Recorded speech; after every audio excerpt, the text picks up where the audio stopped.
All right, our last storyteller of the night. Give it up for Matt, everybody.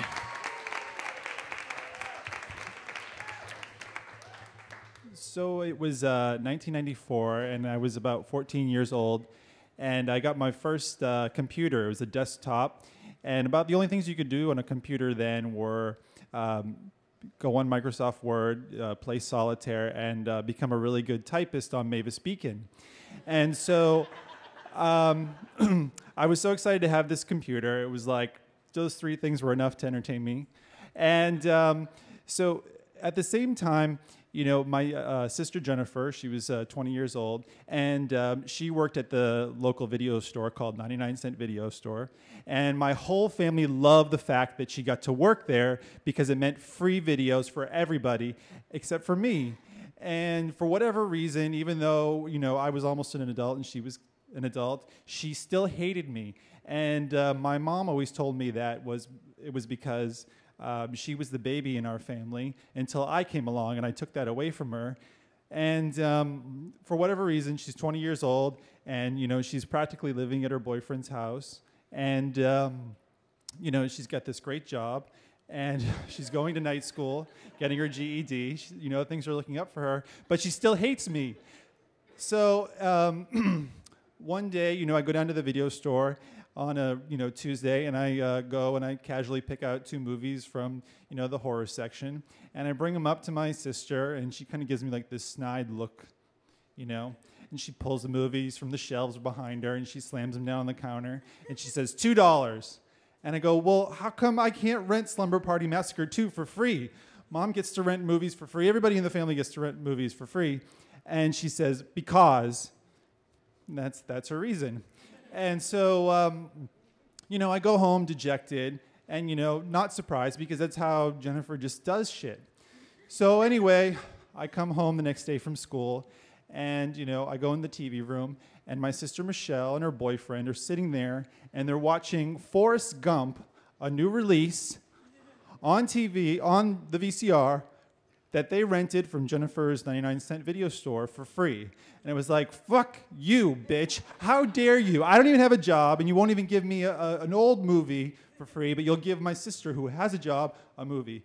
So I decided to sit down in front of my computer, and drawing inspiration from Robin Wright Penn's character in Forrest Gump, I decided to write a letter to my sister Jennifer that she was pregnant.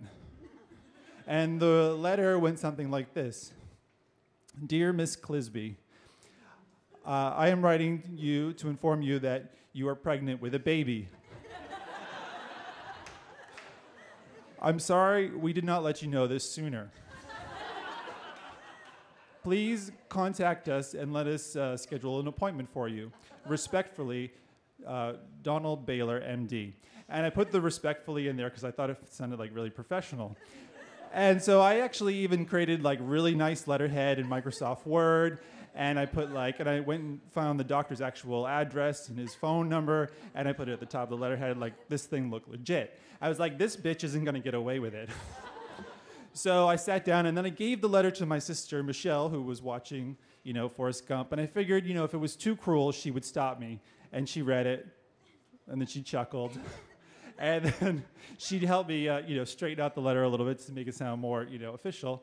And so we did like another draft of it. And then she showed the letter to her boyfriend. And Bob is her boyfriend. He's like this big burly guy who never says a word. But whenever he does, everybody in the room shuts up. So she shows him the letter. He looks at it, and he pauses the movie right at the best part when Forrest finds out that the Robin Wright Penn's son is his and the kid's not retarded and it doesn't have AIDS like his mom. And so he pauses it at that time and he tells me, he goes, mail it and put a stamp on it and make sure it gets a postmarked. And I was like, yes, this is gonna work. So I go down and I mail it, and a few days pass and the letter comes in the mail and it's sitting on the kitchen table. And, at this point, Jen doesn't come home every day. She's practically living with her boyfriend, so I'm waiting and waiting for her to come. And then she comes. And there's like an audience. My sister Michelle's there, and her boyfriend's there, and my mom's in the house. And I'm like, this is like awesome. I'm going to get my day. I was like, this bitch is going to be pregnant, and she's going to be stuck in this house for the rest of her life, and she's going to be working at the 99-Cent Video Store for I don't know how long. So anyway, she comes in, and I'm like waiting at the door, like all excited and everything, waiting to see her open that letter. And she comes in and she goes, "What the fuck do you want?" And I say, "What? I could be in the kitchen if I want." So she comes in with her boyfriend, who's like standing there and waiting super impatiently for her, probably wanting to go back to his place and have premarital sex, just like the kind that got them into this mess that they're in right now. And she gets to the letter, she opens the letter, and my sister, she's not very bright. She's the kind of person who like reads the letter and her lips move while she reads it. And so she's holding the letter, and then slowly her hands go from like a still pause to like a full-on shake. And I'm just sitting there, and I'm like, "Ha ha! I win! It's my day. The day has come." And she just like starts to like break down. I mean, she's like obviously faltering. And then my sister, who's standing there with her boyfriend, they're watching too. And she goes, "Jennifer," she goes, "Jennifer, the letters are fake." She goes, "Matthew wrote it." And she goes, "And Dr. Baylor's your orthodontist." So, I like book it through the house and go out the front door and hide behind like one of the front bushes. And Jennifer, like 5 seconds behind me, runs out and she opens the door and she says, "Fuck you, faggot." She's like, "You're never gonna get a rental from me again."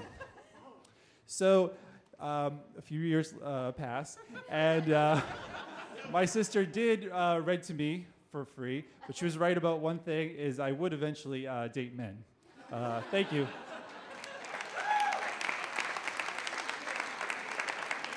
Matt, everybody, our last storyteller of the evening.